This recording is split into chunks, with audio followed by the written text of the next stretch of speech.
Hey friends, Mike and Jess here. And welcome to Regeneration Nation TV. Today we're starting a teeny tiny journey with Miss Philomena Cunk. This is Her on Britain, episode 1. Cunk on Britain, episode 1, the beginnings, or something like that. Listen, she won the poll this week in the comedy slot, but it said Cunk on the USA. I can't even find this video. Yeah. Searching up, we also got a lot of people saying like you already had an introduction. If you liked it, can just go with the show. So we tried to look it up to see, which show came first. I guess she was a guest. It was a character on another show, but this was, from what I know, we could be wrong. So let us know if this is actually a good spot to start. But we're starting here. Yeah. And yeah, I don't know. I don't know if we're committing to doing like a full series with this, but we're either going to do a full series or we'll sprinkle episodes in. Yeah, I don't really want to commit to this taking over our comedy slot, but it might. We'll see. It's up to you guys, really. So without further ado, we've got links for this down below where you can get your hands on this great show. And yeah, let's get into it. Let's do it.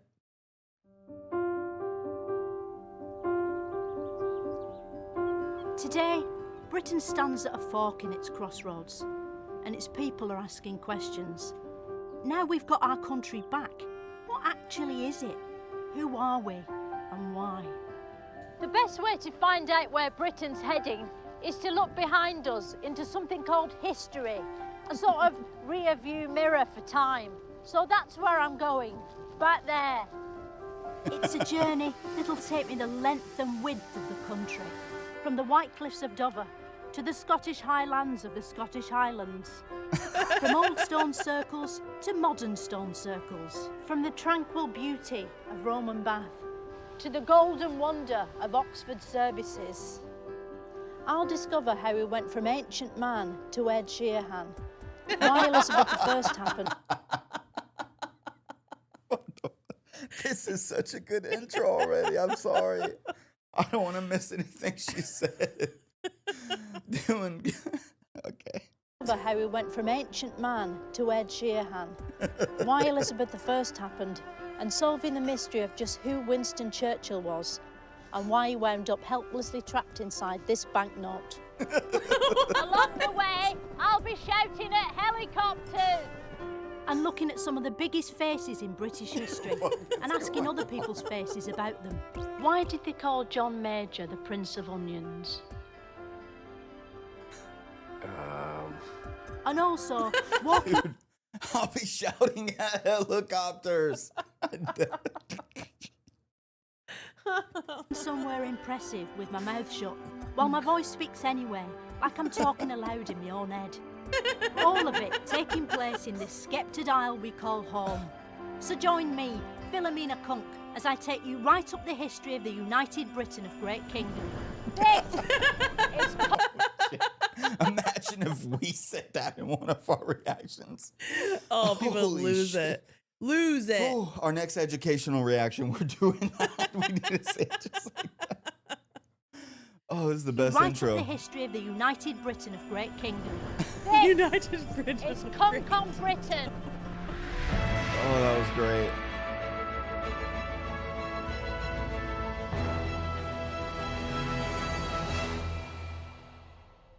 Forget what you guys say. Never mind. It's not going to depend on what you guys want. I will probably just do this all. This is too good already. He already just from the changed his intro, mind. my mind's made up. Yeah.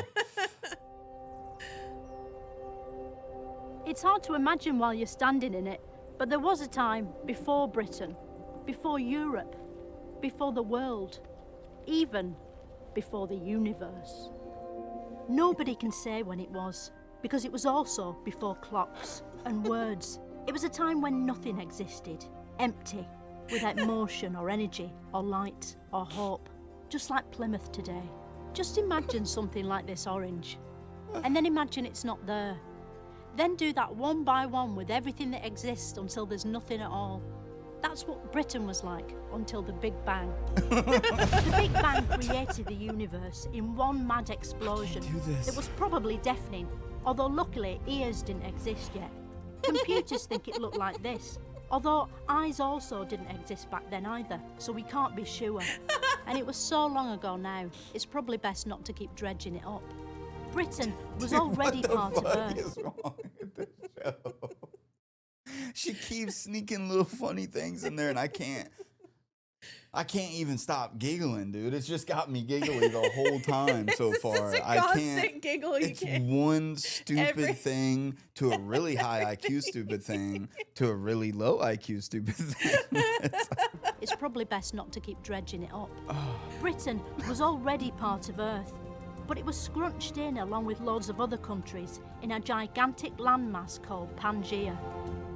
At this time, Pangaea was full of dinosaurs, a race of Godzilla monsters so scary normal human beings didn't dare exist until they'd all gone. Dinosaurs came in many flavours, just like kettle chips. As this actual footage shows, the main ones were the across ones who ate grass, and the up and down ones who ate the across ones. Yeah, the up and down ones and the across ones.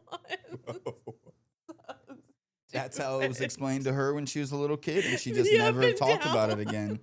That's the last time she heard about it, so it's still in her head like that. From actual footage. This tyrannical sawdust rex is the only real dinosaur left. What the? Sawdust Rex. This is gonna take forever to react to. I can't get through it. I Every can't. 5 seconds she says something so ridiculous. I'm sorry. People are like, stop pausing. Stop. I can't hear it. We're gonna be pause laughing. if you're gonna laugh. Stop laughing or pause. Oh wait, now you're just pausing all the time because you're laughing all the time. This tyrannical sawdust rex is the only real dinosaur left in the world, which is probably why it's so angry, spending literally every waking moment of its life roaring helplessly at passing tourists. People wonder why the dinosaurs became extinct, although it's hardly surprising they died out when you see the barbaric conditions they're kept in zoos such as this one. Underfed, starving, some of them little more than skeletons. Luckily, the dinosaurs were soon replaced by different animals. Animals like me. Man. Men like me didn't just appear fully clothed on the earth. Instead, we had to evolve. Evolution is complicated, so we've massively slowed it down here so you can see it happening. And this wasn't the only change that was happening. Pangaea was changing too. Over time, all the countries decided to split away one by one to work on solo projects, and Britain was no exception. Stone Age man used stones to make basic weapons and tools, like these hand axes. As well as boring, these are also shit by today's standards. But back then they were cutting edge, because they had a cutting edge. The Stone Age was all rocks, wasn't it? Are stones made of rock, or are rocks made of stone? Both. A stone is a rock. And Generally, a is rock is. And a rock is a stone. Yeah. Generally, rocks are more edgy, more ragged varieties of stone. The Stone Age lasted a very long time. In fact, our species spent more time in the Stone Age than any other. Let's think of it this way. If you look at the human history, prehistory as a year, and so New Year's Day is where humans start to use fire and shape stone tools. And this year is the last split second before midnight at the other end of the year.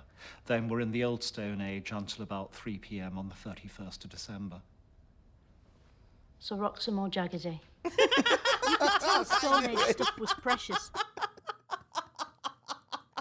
That guy lost me too. I The couldn't. way I that he was looked like, at the camera before he even started, he was like, everything I say is going to be a waste. And then it literally was. Because they kept everything deep underground.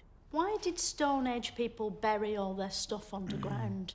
Were they worried someone might steal it? No, that's how we find it. It wasn't always underground. It was on the top. The reason we find it as archaeologists is that we go out and we dig it up. Oh.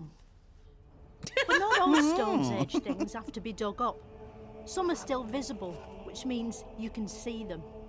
This is Stonehenge, early man's finest achievement. To Stone Age Britons, This was a cross between Nemesis at Alton Towers, in that it was a spectacular attraction, and the Q for Nemesis at Alton Towers, in that it never fucking moves.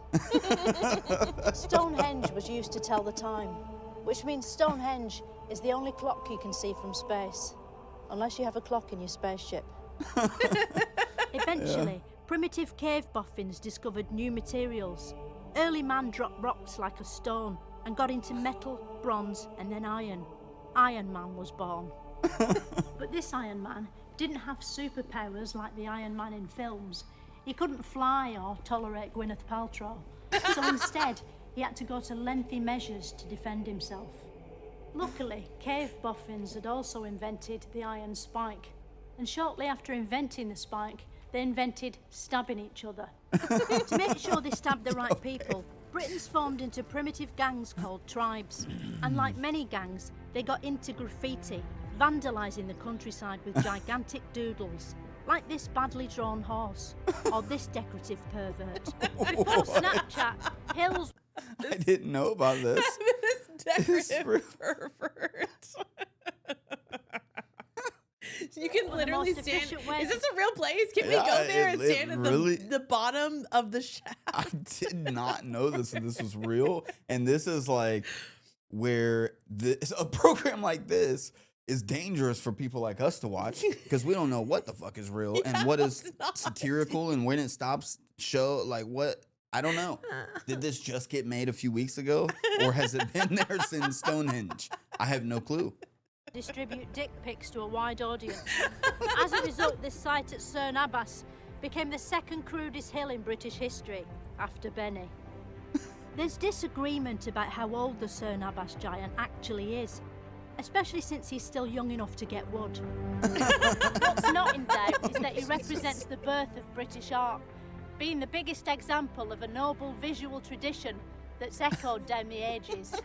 But this happy land of spikes and hill filth was about to come under threat from something nobody saw coming: Romans. Where did the Romans come from? To begin with, they came from Rome, and then they came from the Roman Empire. Tom Holland. Right, but I saw that. where in Britain did they come from? Not from Britain, they came from Rome, which is in Italy. Right, well, this is about the history of Britain, so where in Britain did they come from? Well, the Romans came from Rome, and they headed northwards and conquered most of Europe.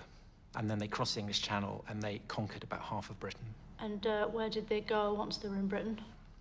Well, they tried to get to Scotland, but they decided it wasn't worth the effort of going there. Yeah, I felt that. The Romans were so advanced, they came with Latin pre-installed. And they soon taught the primitive locals how to wash and walk on their hind legs. The Romans were fearsome in battle, but soon found themselves facing resistance from some British locals known as Celts. There was heavy fighting, although according to experts, it wouldn't have quite looked like this. Celts famously would, the warriors would strip naked, paint themselves in designs, and go into battle naked. They believed that by painting themselves in designs, that they were calling out to their gods up in the sky for protection and for courage and for help. Did the Romans have chainmail then? They had armour of a sort. They had armour and they were naked. Yeah. Who won? Well, the Romans. The Romans won in the end. I knew it. I bet when the Celts turned up naked and saw what the Romans had on, I bet they were kicking themselves. I bet they felt stupid. I bet they were like, who suggested this? Having defeated... Dude, that's actually funny, because if you were a guy, sometimes I've been in that. I've been the guy working a job and I have a really good idea and you just get turned down. And then something happens and you're like, see, my idea can work. Okay, now we're all dead. Okay, imagine that one guy that he's like, I've got some new some ideas for some new armor, guys. Like, what? No, we're wearing this, and you shut up and don't ever talk again. All right. The Celts, and he never the Romans did. set about revolutionising British life. They built Hard Ian's Wall and put the capital of Britain in Colchester, where nobody would want to come and get it. He introduced coins and invented these primitive 8-bit computer game graphics, but couldn't make them move. What the Romans really loved was bathing, which is why they built this in the English town of Bath. No one in Britain had seen anything as sophisticated as these baths. You could think of it as an early example of gentrification, like when someone opens an artisan bakery in Hull. Imagine in ancient Britain walking into this place. He'd scarcely be able to comprehend what he was seeing. It'd be like Steve McFadden climbing on board Concorde. I don't get that. That one was Perhaps lost most on me. impressive of all, the Romans invented roads. Before roads was invented, you had to travel around by standing at the edge of your village and seeing how far you could jump. Despite all this, some people resisted the Roman invasion. Queen Boudica came from Norfolk, like so many rebels. Myline Class, Ed Balls, Delia Smith. Boudica hated the Romans. She led a barbarian army in revolt and attacked Colchester, turning it from the bustling capital into a smouldering hellhole full of weeping and despair, which you can still visit today. Rome was the most advanced warfare machine on the planet, but Boudica's army fought back with the weapon they knew best, spikes, and lost because it's just spikes. Once Boudica was crushed, She is taking the piss out of everything possible. Everything. Every place that she brings up, every person, every I like tactic, that name, Boudica. every invention, everything. The way that the whole thing is filmed, it's taken the piss out of every other thing that's been filmed in this style, like everything. Lost because it's just spikes. Once Boudica was crushed, the Romans ruled over Britain for years, until suddenly they had to rush home because they remembered they'd left a complete collapse of civilization on. Britain was left on its own. It had taken back control from the unelected bureaucrats of Rome and was free at last to explore its own proud destiny. And it did that by immediately entering the Dark Ages. We don't know a huge amount about what actually happened during the Dark Ages because the Romans had taken the last pens with them. That's probably why it became a time of myth and great heroes like King Arthur. We know he's not real now. King Arthur. Right? I mean, it makes sense, okay? I'm learning so much from this, actually. King Arthur. King Arthur came a lot, didn't he? I think you mean that he's associated with the court of Camelot. No, it definitely says. You didn't understand it? No, I did. I thought you were just being rude for no reason. I thought you would laugh immediately. I was like, oh, it went over her head. It did, because I didn't think Camelot immediately. This girl. King Arthur came a lot. Camelot. Camelot. Yeah, it's his court where he held court. It's a place. All right. But do we know if he came a lot? Or like just the same as an average man? Like about a tablespoon? Oh my gosh. The only evidence I have in that regard. That lady couldn't even. She moved her mouth like 3 times and nothing came out. I don't ever. That's what it looks like being lost for words. I don't think I've ever actually been lost for words if that's actually what it looks like. The only evidence I have in that regard is that he is said to have had one child. Right. So probably not. Probably not. Even though he didn't exist, King Arthur lived in a castle called Camelot, where he founded the Round Table, even though he didn't do that either. The Round Table was a sort of lazy Susan, which meant the knights could get at the snacks they wanted without having to move around in their armour. But perhaps the greatest British icon to emerge during the Dark Ages was mega patriot and dragon slayer St. George. We don't know where or when George slayed the dragon, but we know it definitely happened because a bystander took this painting of the event. And it probably happened somewhere in Wales. It's one of the few concrete facts to come out of the Dark Ages. Okay. Do we know for certain the dragon was threatening St. George? Or do we just jump to conclusions because of the way the dragon looked? Well, the story of St. George killing the dragon isn't actually true because there are no dragons. After he killed the dragon, how was he rewarded? I mean, what's better than a saint? Well, he didn't kill the dragon because dragons don't exist. It's made up. But is it true to say he was the greatest Englishman who ever lived? The thing about St. George is that he wasn't actually English. His father came from the middle of what's now Turkey, and his mother came from Palestine, and he never actually came to England. Oh, you're joking. Although St. George never bothered, lots of other foreigners did set foot in Britain, as it got invaded again and again. First by the Angles and the Saxons, and then by the notoriously brutal Vikings, who arrived from Denmark in longboats, wearing metal helmets which they'd somehow managed to pull over the terrifying skull horns that jutted from their heads. British King Alfred of Great fought the Vikings by giving up and letting them settle in York, probably because it had the Vikings by giving up. Dude, the shit she says and the way she says it, it's like, I could let, I don't know, like when I first started homeschooling our kids, I could sit them down with this as like their history introduction, and they wouldn't know. No, they wouldn't know. They would just start ingesting this as facts. You're right. If you didn't know anything about anything that she's talking about, like, you would believe it. fought the Vikings by giving up and letting them settle in York, probably because it had the Jorvik Viking Centre. Soon interbreeding meant the Vikings lost their distinctive horns and became indistinguishable from normal humans. Damn. For a few hundred years, Britain was relatively peaceful, until one day when a new king, Harold, was getting coronated, and Halley's Comet, a sort of very short firework display, appeared in the sky. The comet has always heralded great events. It last appeared in our skies in 1986, the same year the sitcom Brushstrokes started. Okay. They're gonna show some of it. Okay. Oh, this is great. Alrighty then. I've never seen or heard about this show.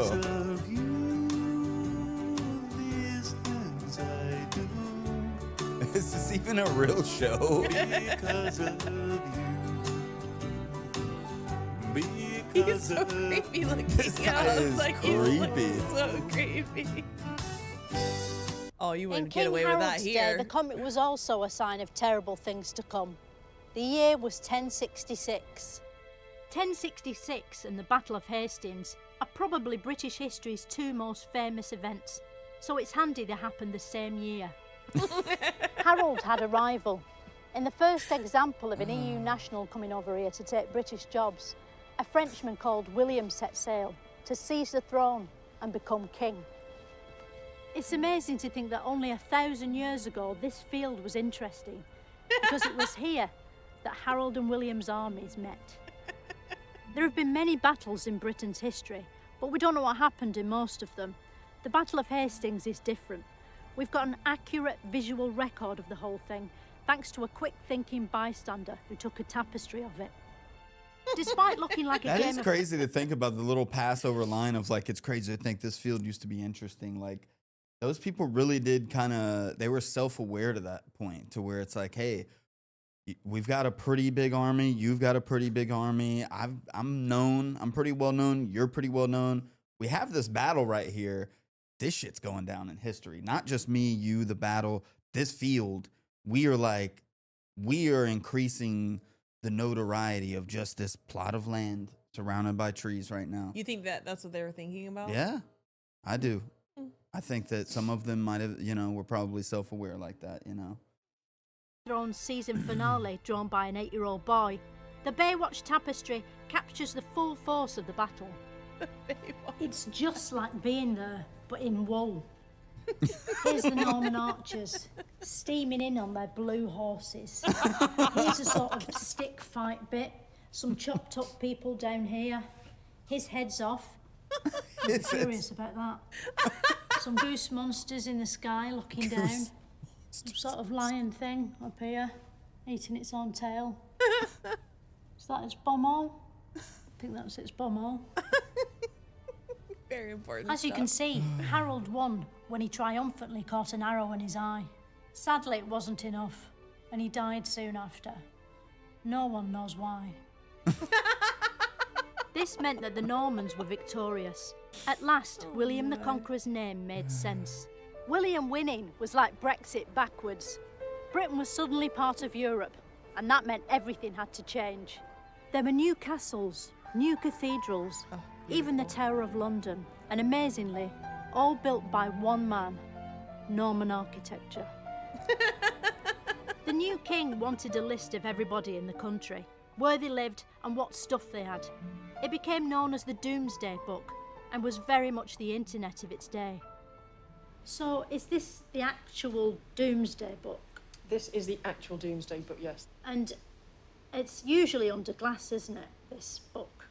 Well, usually it's not accessible at all, so it's very rarely on display. So this is really quite a special occasion that we've got it out for you to be able to see it today. So you're not allowed to touch it? Wow. No. I thought that was because of the curse. The curse? Yeah, I heard that there was a curse on it. I've definitely not heard that, so I don't think there's a curse. I thought it was going to be like, you know, Raiders of the Lost Ark, where that Nazi gets his face melted off. Yeah. I thought it was going to be like that. I'm afraid not. Oh. So how does the Doomsday Book compare to a book like The Runaway by Martina Cole? Well, I've not read The Runaway by Martina Cole, but It's I think... really good. OK, I think that's a work of fiction, so it's a made-up story, whereas Doomsday is recording the land and landholding in England before the Norman Conquest and after the Norman Conquest. It kind of lists who holds land and what's within that land and how much it's worth, and it does that in a lot of detail. That's awesome. So Roger holds a land here can have that. called Milderhope. It's probably going to have a different name now. So how can we free the Wow. people living in this book? Well, they don't live in the book. But their souls are inside the book. I don't think that's necessarily She true. literally is like, this book is some haunted fucking piece of, it's like Doctor Strange shit How going do we on in get her them mind. out? What's the magic? Is there a spell in here? Where is the Book of Ashanti? Okay, I know you have it. This records information about them, but it's not. They're not in there. It's just, you know, it's just a record about them. It doesn't sort of contain their being or anything like that. We don't need to worry about them. Are you sure? I'm sure. I'm sure. The fact that somebody with the level of education, I mean, I know that they're both very smart in reality, but the fact that somebody with a high level of education that she does has to sit there and answer these questions, it's so funny, And she man. keeps a straight face, It's so too. funny. It was a little worrisome, too. Her face is a little like, I'm a little worried about this woman, but I'm going to answer your question. Like, so how do we free their souls? Gives us a unique insight into what life would have been like in the Middle Ages. In the medieval times, if you were lucky enough to be a king, or a knight, or a lady with a pointy hat with all nets on it, you might have lived somewhere like this. A castle. Castles were originally built by kings to protect their land and to sit in, whereas today they're mainly used as extortionate wedding venues. Of course, not everyone was a king. Everyone else was peasants. Peasants lived in thatched wooden huts full of chicken shit. The water was filthy, so everyone drank beer, and the only thing to eat was bread. It was a particularly challenging time for the gluten intolerant, but luckily, nobody was yet middle class, so they just put up with it. Dude, But like, you know what she reminds me of is we went and saw at least the first half of My Fair Lady, and the girl, when he first meets her, Eliza Doolittle. yeah, she just talks like so trashy and everything like that. But then he starts trying to get her, you know, teach her the right way to talk or whatever. And it's like she still has the accent, but she's trying to say the right things. Yeah. It reminds me of her. Because then every once in a while she slips up. They lived in chicken shit. It's like, The rain in Spain lies. life for the common man was about to get better, thanks to the Magna Carta, a sort of terms and conditions notice King John had to sign against his will, which limited his powers and gave citizens basic rights. The Magna Carta kick-started the whole of British political history, a history so complex, even experts can no longer keep track of it. What's the most political thing that's ever happened in Britain? I'm not sure. I think Gosh, that's a tricky question in the sense that there are definitely degrees of. She stopped him. Wow. Gosh, what's the most political? So there are lots of things that are straightforwardly political, and then there are other things that are not. They're sort of halfway, I guess. Hey, but he's scared to say. He's scared to say. Oh no! When did this come out? She literally looked away like. When did this come out? He's probably scared to say. He's probably scared to say. He's like, I don't want to say the wrong thing. It's political right now. Outside, yep, looks political. I don't want to say anything wrong. I genuinely can't identify the most political. Second most. The second most. Meanwhile, back in history, by the Middle Ages, medieval England was such a big deal. It was even happening in Scotland. The Scots have always been a proud, confident nation, ready to complain if they think they've not been given their own little section in a landmark history programme. But in 1296, Scotland was reluctantly under the rule of English Edward I. One man wanted out, William Willis. No one knew what William Willis looked like until Dude, why are they going to say his name different every time like that? William I brought Willis. up this movie one time. I got shut down real quick. Like, Mike, you're an idiot. William Willis. No one knew what William Willis looked like until 1995, when Hollywood scientists discovered he looked exactly like Mel Gibson. Wow. He was coincidentally playing a Incredible. Scottish Apache in a film called Braveheart, a sort of Scottish reboot of Dancing with Wolves. They may take our lives, but they'll never take our freedom! Sensitively informing modern audiences about a story little known outside Scotland, the film emotively and expertly depicted William as he gathered a band of noble warriors and defeated the English army at Stirling Bridge using face paint and extreme whittling. To this day, the words Stirling Bridge conjure pride in every Scotsman's heart, while to an Englishman, those same words conjure up literally no feelings at all. But his glory days weren't to last, and Willis and his men were defeated by the English at Falkirk.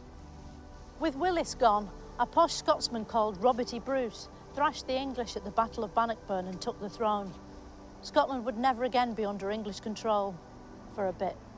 Willis, meanwhile, was eventually captured by the English and taken to London, where he was publicly hung, drawn and quartered. This means he was hung by his neck. Then while he was still alive, his guts were chopped out and his body cut into 4 quarters. Something you can ask your local butcher to do to a chicken.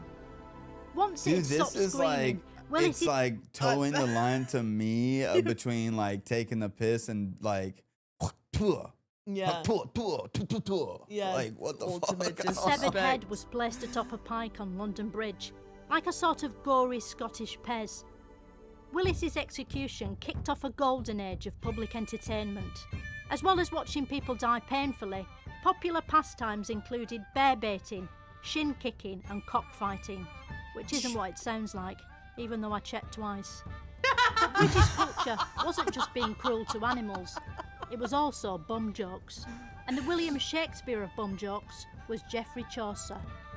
His greatest work was the Canterbury Tales, which everyone has pretended to have read at least some of. His stories feature lots of bawdy shenanigans, a literary phrase which means knockers popping out, or things unexpectedly going up your arse, accompanied by a sort of swanny whistle noise. Chaucer's meant to be quite rude, isn't he? Could you describe a rude bit for me? So there's a very famous scene where there's a woman, a very pretty woman called Alison, who everyone fancies, and she's in her bedroom with one lover, and then another would-be lover arrives at the window to serenade her and begs her for a kiss, and she sticks her arse out of the window, her naked arse, and he kisses that very enthusiastically, and then suddenly realises what he's done and is quite upset and runs away. Right, that's not very rude, is it? Like, my mate Paul told me this joke about this bloke in prison who wore a bib round his backside, and that story went places I wasn't prepared for. Like, not even funny, just disturbing. And when I looked up, Paul was crying. But it wasn't all chuckles in the middle. That I don't And when I looked up, Paul was crying, having to recount these horrible experiences. Oh my gosh. Whoa. Horrible. The Oh my lady's just sitting there God. like, whoa, What? Crying. But it wasn't all chuckles in the Middle Ages. In 1348, Britain was invaded again, but this time by a plague. Not a metaphorical plague like a metaphorical plague, but an actual plague, made of plague. The Black Death symptoms were disgusting. Discoloured buboes grew in the groin and armpits, making even a light workout next to impossible. If you had sex with someone who had the Black Death, would you have to use a condom for protection? It depends what your major concerns were. But you wouldn't be protecting yourself against infection. How long would you get off work if you got the Black Death? In about 70% of cases, you'd be off work forever. All right. Result? Because you'd be dead. Oh. Roughly half the population good. died, which statistically meant that if you wanted to save your loved ones, you'd have to die yourself. The Middle Ages started like a fancy dress party and ended like Halloween. But once it had got its strength back and grown some more people, England descended into 30 glorious years of violent conflict between rival royal houses. The War of the Roses, which sounds like a sitcom about florists, but perhaps surprisingly wasn't. This was an incredibly complex period of history, which is frustrating because we've got to get it out of the way in this episode. And we spent too long talking about Mel Gibson earlier. The War of the Roses is a complicated struggle, but could you sum it up for my viewers in like 3 words? Conspiracy, dynasty, war. Could you do it a bit more thoroughly than that? I'll give you 10 seconds. How rude. Start. It's a struggle to control England and the crown. Nailed it. I've got a few more seconds. Between warring Stop. dynasty. Perhaps the most violent event of the War of the Roses was the Battle of Bosworth, which Richard III tried to escape by burrowing under a car park. He hid down there for centuries before finally emerging in 2013, by which point the war was over and he died of tarmac inhalation. Okay. Richard III may have died, but he gave birth to a series of celebrity kings and queens, the Tudors, very much the Kardashians of British history. Oh, wow. But that's a story that'll have to wait for now. Join me next time when I go back in time again. Not in an exciting way like in a film. I'm probably just looking at some old pots or something. Okay, fair enough. How can we be sure Henry VIII is who we think he was? What if he was someone else just pretending to be himself, who happened to look like whoever he actually was? Well... Dang it, we'll never know the answer. I'm just kidding. Oh man, she is very funny. The whole premise of this show is great. That takes me back to, it reminds me of like high school when you have that teacher who's lovably nerdy and they say something that's super funny and you can't help but giggle and they don't understand why other people are giggling. Like she obviously knows why people are giggling. She's a comedian, but it's just like they say something unexpectedly funny and you don't know and everybody else is laughing. And it's like that. It reminds me of those moments in high school, like especially with the historical thing that she's trying to do and then she says something. It's like a the whole stupid time. person saying things that are unironically funny because it's like, wait, you don't even know, but what you just said, like, it's so funny and you don't even know that it's funny. But she does know it. It's just like, yeah, it's a genius premise for a show. Yeah, it is genius. I could see why there was a spinoff from the original. Was it Charlie Brooker's something? It was on one of our polls. I've seen it before. Really? But we haven't seen it yet. We haven't watched it yet. Yeah, well. But yeah, man. I could see why it is a spinoff and they decided to take her on her own because this is hilarious. Yeah, it was. And I don't know, maybe this should have went in our educational slot, you know? Maybe it's a mixture of both and I don't really know. I don't really know. Because this kind of stuff gets me interested. Like the same thing with the David Mitchell, you know, podcast that we watched. It's just, which was way more informative on actual things. But yeah, it's just, it's a little, it tickles my fancy enough to get me interested in it. Oh, okay. Hello. Because he brought up the Battle of the Five Roses, or what was it? The Battle of Roses? The War of the Roses. Or War of the something? Roses. Yeah. And I guess, who wrote the Game of Thrones? George R.R. Martin. I guess he just like lifted a lot of stuff straight from that time period. Like just straight up copied, pasted, changed people's names, locations. And I didn't know that until recently, but yeah, it was very interesting to learn that. Mm-hmm. When I looked at Game of Thrones, and I got really into it when it was, airing, I kind of have aspirations to write a book one day, and I was looking at it and kind of dissecting it and just thinking about how he might have done it.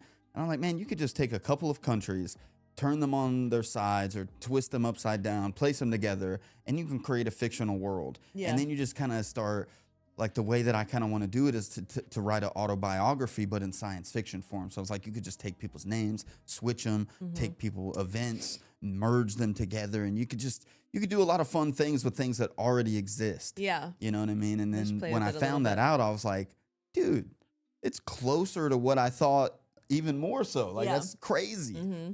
So I don't know, it was pretty cool. But then hearing about it again, it just reminded me like, I wanna learn more about this stuff. So sometimes it's shows like this. Sometimes it's the thing you don't expect that gets you going down a certain rabbit hole. That is very true, because this is not something that I would expect to like, oh, I want to learn more about that. But there were a couple of times there I was like, I want to learn a little bit more about what she's talking about, because I know she's just being silly, and so I want to know the real stuff. I think if you're a history buff and you want to like drag people more into that, you want more history buffs, cast the net as wide as possible. Have things like this, have the more traditional type stuff. Yeah, absolutely. Comedy makes everything better, I feel like. Yeah, it does. All right, y'all. Well, that was fantabulous. Thanks for watching with us. And, we might be on the episode 2 next week. You never know. Guess you're going to have to wait and find out. Mystery. Bye, friends. Peace. I'm not scared of your love, so show me it. Let